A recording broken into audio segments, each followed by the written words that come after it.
అత్యాధునిక labs, international collaborations, advanced placements. మీ dream career ని రీచ్ అవ్వడానికి మీ best choice Godavari global university. At the most ఏంటంటే ఫైనల్గా మ్యూజిక్ అంటే ఏంటి, టేస్ట్ అది అంతే. ఇప్పుడు క్షణక్షణం పాటలు చాలా డిఫరెంట్గా ఉంటాయి.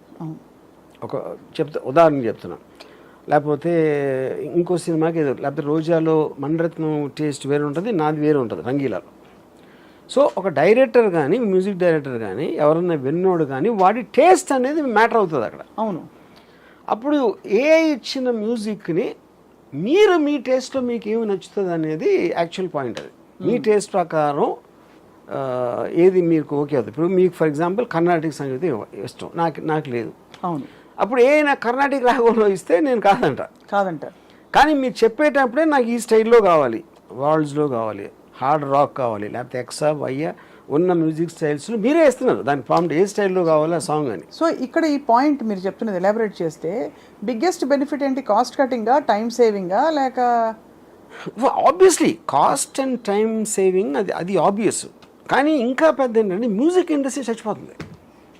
ఇప్పుడు ఈ మ్యూజిషియన్స్ ఎందుకు నేర్చుకుంటారు మ్యూజిక్ అసలు? ఇప్పుడు సింగర్స్ ఎందుకు వస్తారు అంటే ఒక ప్రొఫెషన్, లేదంటే అది లేదు కదా. ఎందుకంటే అదంతా బైపాస్ చేసి ఇది మీకు ఇచ్చేస్తున్నప్పుడు ఆ ప్రొఫెషన్ మీరు అసలు దాన్ని ఫాలో అవ్వటం మీనింగ్ లేదు కదా ఇంకా. అయినా ఇది కొత్తగా ఇన్నోళ్ళకి షాకింగ్గా ఉంటుంది. నేను ఇప్పుడు ఒక డెమాన్స్ట్రేట్ చేస్తాను అన్నమాట. ఇప్పుడు ఒక లిరిక్ రైటర్ ఒక అమ్మాయిని మ్యాథమెటిక్స్తో పోల్చమని ఒక ఇది ఇచ్చాను, ఒక లిరిక్ కాన్సెప్ట్. ఓకే. ఇప్పుడు అతను ఇచ్చిన లిరిక్స్ని నేను ఈ one of these A generation music యాప్లో పెట్టాను. అది పెడితే అది అంటే నేను చెప్పిన దాన్ని బట్టి ఒక వర్షన్స్ ఇచ్చుకుంటూ పోయింది. ఓకే. నేను నా టేస్ట్కి ఏదో అనుకుని కొన్ని పల్లవులు చేశాను. సేమ్ లిరిక్ని ఇన్ని రకాలుగా చేయొచ్చు అనేది ఫస్ట్ ఆఫ్ ఆల్ ఎవరికి ఐడియా వస్తుందని నాకు ఎంతవరకు రాలేదు. ఇన్ని ఇంటర్ప్రిటేషన్స్ ఉండగలుగుతాయి అనేది ఒకే దానికి. ఓకే. ఇప్పుడు ప్లే చేస్తాను.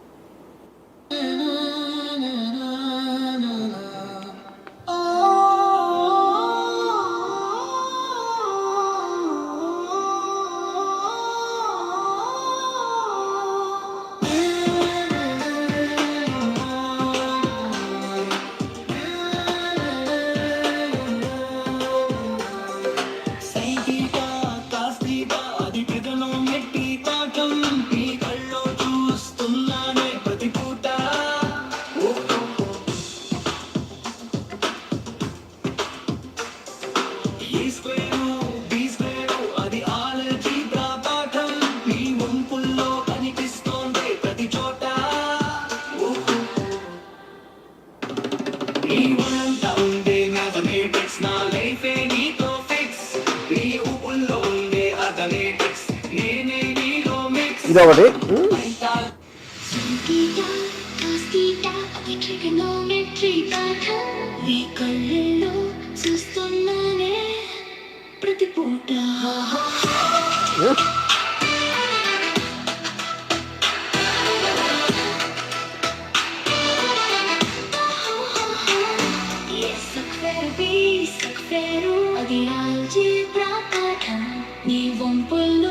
కనిపిస్తుంది ప్రతి చోట.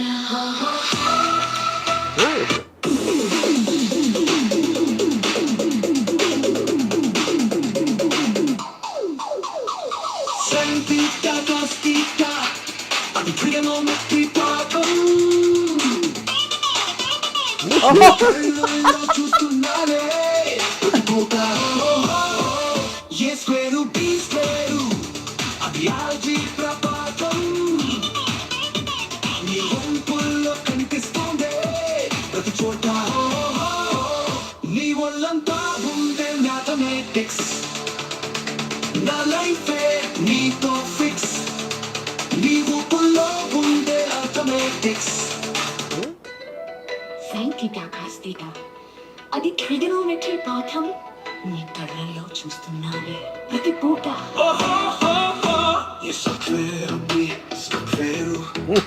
అది ఆల్జీబ్రా పాఠం నీ కనిపిస్తుంది. అప్పుడు లక్షణంగా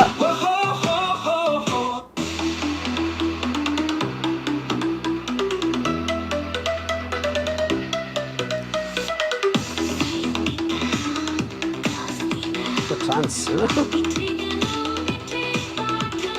ఈజీగా కాస్తిగా అది ట్రిగనోమెట్రీ పాఠం నీ కళ్ళల్లో చూస్తున్నానే ప్రతి పూట ఓ స్క్వేరు అది ఆల్జీబ్రా పాఠం నీ వంపుల్లో కనిపిస్తోందే ప్రతి చోట.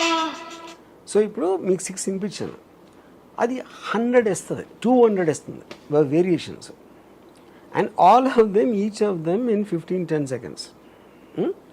ఇప్పుడు వాయిస్ మ్యూజిక్ ఎవ్రీథింగ్ జనరేట్ చేస్తే ఇప్పుడు నిజంగా ఉన్న ఆర్టిస్టులు ఏమవుతారు, ఏం చేస్తారు వాళ్ళు? తప్పకుండా That is the అది point. That ఆలోచించవలసిన is the విషయం. point. అదే Yeah.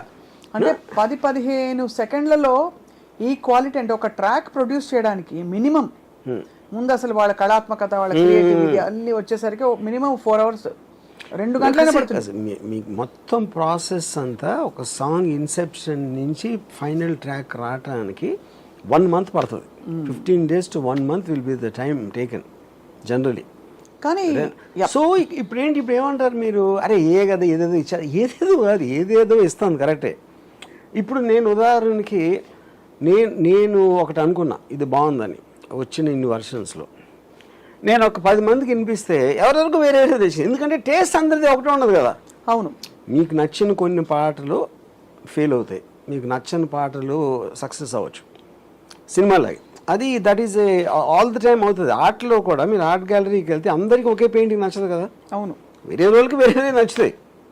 కానీ మీకు స్పీడ్ ఆఫ్ జనరేషను అంత ఫాస్ట్గా ఇచ్చినప్పుడు అది ఎలాగ మీరు అసలు how will you even understand the context? కానీ టు బి చాలా ఇది ఈ ఎఫిషియన్సీ పాయింట్ ఆఫ్ వ్యూ నుంచి నో డౌట్ అన్డిబేటబుల్. కానీ ఫ్రాంక్లీ స్పీకింగ్ ఒక ఇళయరాజా గారి వెస్టర్న్ సింఫనీ ఆర్కెస్ట్రాస్ అన్నీ వచ్చి తెలుగు పాటల్లో తమిళ పాటల్లో ఇముడుతాయని ఆయన ముందు ఎవరూ అనుకోలేదు, ఊహించుకోలేదు. అలాగా ఇప్పుడు ఈ కొత్త ఛాలెంజ్ వచ్చినప్పుడు ఏఐ ఇంత ఫాస్ట్గా ఇంత బాగా ఫట్ చేసేస్తుంది అన్నప్పుడు మేబీ ఎవరు విని ఎరగని ఒక సంగీతం కొత్తగా పుట్టుకొస్తుందన్న పాసిబిలిటీ లేదంటే అదే అంటున్నాను. ఆ పాసిబిలిటీ ఉట్టి మీకు ఇదే చేస్తుంది, మనీష్ చేయలేడు అంటలేదు. ఇప్పుడు ఇది కూడా ఒక మ్యూజిక్ డైరెక్టర్, ఇది కూడా మ్యూజిక్ డైరెక్టర్ అంటే ఇది ఒక హైబ్రిడ్ మోడల్లో ఉంది. హైబ్రిడ్ కాదు, అది మీరు అడిగిన దాన్ని బట్టి కదా. మీరు ఇండియన్ ఫోక్లో ఏమంటారా ఇది ఏమంటారా, దానికి ఒక 500 స్టైల్స్, అది కూడా నాకు తెలియదు. 500 types ఆఫ్ మ్యూజిక్ ఉందని నాకు తెలియదు ఇంతవరకు ఏ వచ్చేవరకు. కానీ అప్పుడు మీరు ఇచ్చిన ప్రాంప్ట్ బట్టి చేస్తుంది, అది చేయట్లా. అవును, సపోజ్ మీరు ఇళయరాజా గారు లాంటి పాట కావాలంటే ఇస్తుందా, రాజా సార్ లాంటి పాట? I don't know if you can mention names, ఎందుకంటే that might come under copyright infringement. Sure about అది ఇప్పుడు. కానీ ద పాయింట్ ఏంటంటే ఇది మ్యూజిక్ డైరెక్టర్ ఎలా ఆలోచిస్తారో అలా ఆలోచిస్తుంది. అవును, ఇప్పుడు ఇళయరాజా టైప్లో కావాలి అంటే ఇళయరాజా టైప్ ఏదో స్టైల్ ఉంటుంది కదా, దానికి ఏదో ఇండియన్ ఫోకో లేకపోతే ఏదో what ever Ilaiyaraaja uses, western classical అలాంటివి వాడతారు కానీ ఆయన. అప్పుడు మీరు ఇళయరాజా అనుకుండా వెస్టర్న్ క్లాసికల్ అని అన్నది. ఇళయరాజా అనేది మీకు నచ్చిన పాటలు మీ మెమరీలో ఉన్నప్పుడు వచ్చిన లేబుల్, అది that is not a musical language. అవును, అంటే ఇళయరాజా గారు కూడా చాలా టైప్స్ చేశారు కదా, ఒకే సైడ్ టైప్ లో చేయలేదు. బట్ ఒక థీమ్ కనిపిస్తుంది, ఒక ఫ్లేవర్ కనిపిస్తుంది మోస్ట్లీ. కానీ నేను అదే అంటున్నా, అది టేస్ట్. ఇళయరాజా గారి టేస్ట్ తోటి మీరు అడిగిన టేస్ట్లోంచి వస్తుంది.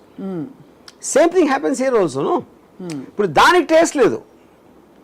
Artificial intelligence doesn't have a preferential music. అదేం చేస్తుంది, మీరు అడిగిన ప్రాంప్ట్కి మీకు ఓపిక ఉన్నన్ని వర్షన్లు 10 సెకండ్లు ఇచ్చేస్తూ ఉంటుంది. దీనికి మీ బుర్ర మరింత పదునుగా ఇదే కాకుండా ఇంకోటి ఏంటంటే, ఇప్పుడు మీకు లిరిక్ ఇప్పుడు ఈ మన తెలుగులో కూడా చేస్తుంది అది, I'm not very well versed with that. ఇప్పుడు ఇంగ్లీష్లో నేను ఒక హుక్ లైన్ ఇచ్చాను అనుకోండి, జస్ట్ ఒక హుక్ లైన్ ఇచ్చి దీని మీద లిరిక్స్ రాయమంటే లిరిక్స్ రాస్తాను. సాహిత్యము, సంగీతము, గానము, ఆ లిరిక్స్ ఇచ్చేసిన తర్వాత దాన్ని జనరేట్ అంటే మ్యూజిక్ వచ్చేస్తాను. అప్పుడు ఏంటి, మీకు లిరిక్ రైటర్ పని పోయింది, మొత్తం అందరి పనులు పోయి.